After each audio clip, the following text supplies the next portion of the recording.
Welcome to my trading vlog where I talk about stocks and things you're interested in too. Join the Discord, like, comment, subscribe, do all the things. Today I'm going to be going over a couple of charts that people are looking at. PLBY, Wish, also GameStop, AMC, SPY. I'm going to try to hit VIX, Dixie, SLV, GLD. I'm just going to start plowing through here. On the daily time frame, PLBY, PLBY, is looking like it's been through a wicked downtrend and it might be ending now in a broadening bottom pattern. I want to say that this could be the last low before a push higher. However, I don't really know. The fundamentals didn't look that great. There was some good news, and that was that they've completed raising $65 million, which is comparable to about a year's worth of revenue for them. That's good, right? That's really good. And they're using that to pay off senior debt. I wasn't able to figure out how much senior debt they have, but that's okay. I think what I'm going to do here is sell two $50 puts and try to enter that way. There could be a dip further when CPI data comes out. I'm pretty sure everything will be red personally, but I don't know that, but that is what my bias is. I don't know. I go to the store and I'm like, yeah, this is not looking any better. Let's look at Wish for just a moment because, yeah, huge volume spike. Wow. Boo. Implied volatility rising on that, obviously. Look at this price breaking this huge downtrend that's been sustained for like 2 years now. We do have a good ABC three-wave push higher, but is this going to last? I don't know. When I zoom in, I see the RSI isn't really setting a very meaningful high here. Peaking prior at 67, peaking now at 68. It's a very close. This is just a news event to me. I really don't think that this is that great. I'm not going to touch it myself.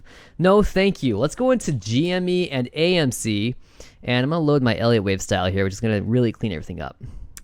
Okay, GameStop. Last week I was covering a quadruple bearish divergence in a rising wedge, also known as an ending diagonal triangle, here occurring in wave position C. If you know what that means, that's great. I talk about ABC moves all the time. That's a three-wave corrective pattern through which implied volatility tends to drop, and that's exactly what we have here. We had a few volume spikes along the way near peaks. You can see that lining up with these arrows I have on the RSI and the price.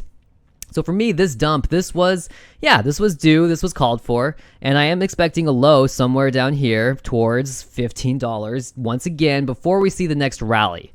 Personally, I am bearish still on GameStop and AMC, and people don't like that, but I was the guy calling $7 when the price was up towards 40. People made fun of me, they did, but actually, when I went through and looked for those comments of people like calling me a clown, what I really found was a tremendous amount of support from my following, really thanking me and just being like really nice and stuff. So that was actually kind of touching. It was so hard to find the critics because of all the compliments. You guys are great. You guys really are great. This is why I want to do things that you're interested in, like analyze AMC and GameStop. It's not all about me. It doesn't need to be, at least. Let's pull up a CAPPUCCIN chart here.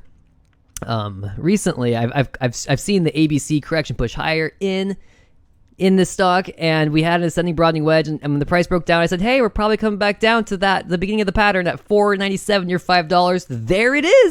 There it is, and now the price is seemingly pushed below the breakout price from that downtrend. A lot of people are following this downtrend, and I just want to say that I think that analysis was bad, personally. To call a squeeze because we broke this downtrend, to me, was hype. I am not a Moaz hyper. I'm very real about it. I bought a lot towards $8 and $9 and sold a lot towards 50, a lot towards 36, and a lot towards 26. I am not missing anything as long as the price is below those levels.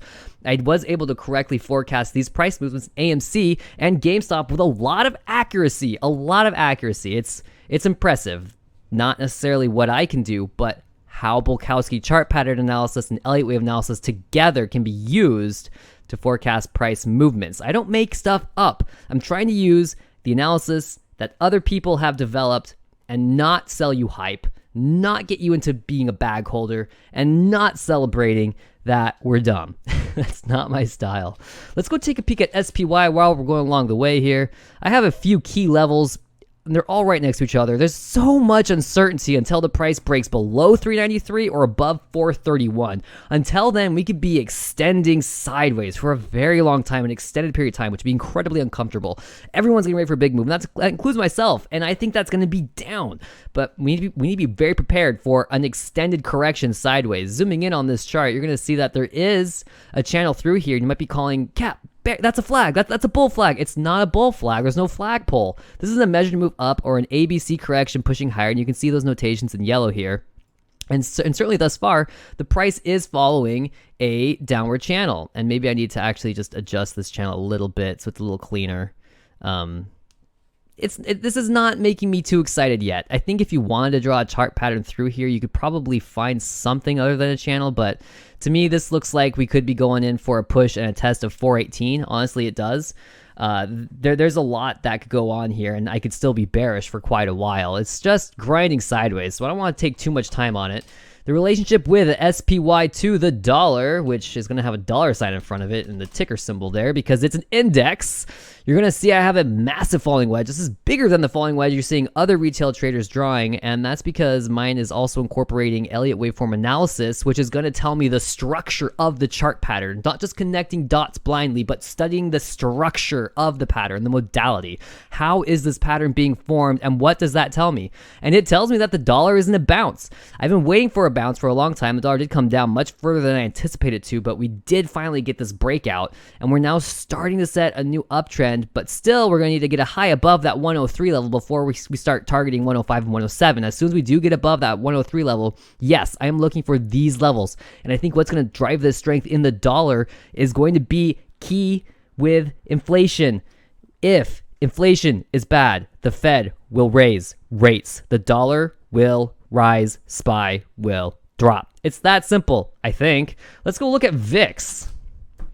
VIX has been pushing higher, and it looks like I had some, was I analyzing this, or was I speculating? I don't know, but we're definitely getting the breakout I've been expecting. Again, another huge falling wedge, and using the Elliott form analysis, I actually make it much larger than other people have, I think. At any rate, we are starting to push up, and there is some significant resistance at 2152 level, and if VIX gets above there, it's going to be off to the races. I really do think that there is something about 0-day option expirations that has messed with the VIX. And I say that because of something I read in the Financial Times. So market dynamics, the plumbing, it changes. And we don't know what the effects of that are. It's going to change everything. It's going to create uncertainty. It's part of that grinding machine of humanity, which demands uncertainty. Forever seeking certainty, never quite acquiring it. It's that ancient dance between the moon and the sun. Okay, let's keep going. AMC, GameStop, VIX, SPY, deal. Let's go SLV next. I did call a spill in SLV once we did break out of this corrective range. I was hoping to push up and out, and I had to flip, and now I'm saying this is a buying opportunity. Big buying opportunity. I'm very, very, very long-term bullish on the metals, silver and gold. SLV is not the price of silver. It's important to know that. This is an equity, though, you can trade in your brokerage account, and it's really attractive if you don't want to pay premiums for physical, although there is nothing equivalent to holding silver. Obviously, if you don't hold it, you don't own it. I agree with that, actually, to quite an extent. GLD following SLV, finally correcting. The melt up here was just, wow, mind-boggling. And now the dollar is starting to come up and driving these precious metals down and their corresponding equities with them. So I think that covers all of the bases. Did we do everything? We got Wish, everything about PLBY, AMC, GameStop. So yeah, most people don't watch this long anyway, so woo, if you like the video, let me know. You know, I'm here to keep you entertained, I guess. Jeez, why am I even doing this anymore? Well, I like the company, I like the community. And really, no one else gets it. You know, you try to talk to this stuff about your friends, and it's like, they don't even know. And even if they are in the stock market, it's like, how much can you really, really say? You sound like an idiot at a party if you're like, did you see that quadruple bearish divergence in GameStop, brah?